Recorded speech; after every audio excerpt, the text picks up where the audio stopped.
À la fin de cette saison, je quitterai le football.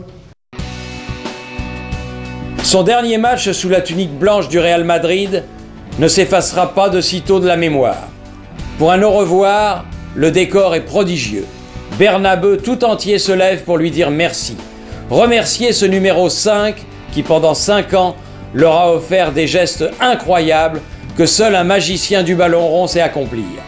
Multipliant les performances de haut vol et inscrivant 78 buts en 197 prestations.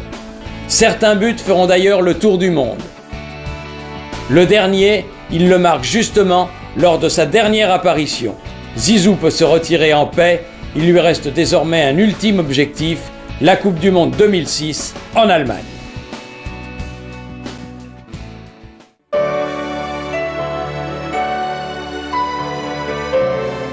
À la veille du mondial, la France est une équipe K1K. Mais Zizou s'impose au fur et à mesure de la compétition comme le phare qui guide les Bleus jusqu'en finale.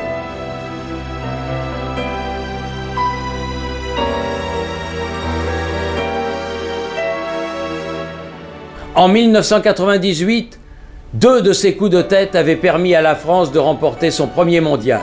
Cette fois-ci, en revanche, son coup de tête en réponse à une provocation verbale de Materazzi met fin prématurément à sa carrière. Le lendemain, il est tout de même élu meilleur joueur du mondial, mais admet avoir commis une erreur, un geste qu'il n'aurait pas dû faire. Ceux qui le connaissent savent que Zidane est comme ça, excessif par moments. Mais il restera un champion qui a marqué l'histoire de son empreinte, une classe, une élégance, un caractère hors du commun. J'admire Zidane en tant que personne, mais aussi comme joueur. J'ai eu le bonheur de pouvoir jouer à ses côtés. Et je dois dire que j'ai beaucoup appris avec lui.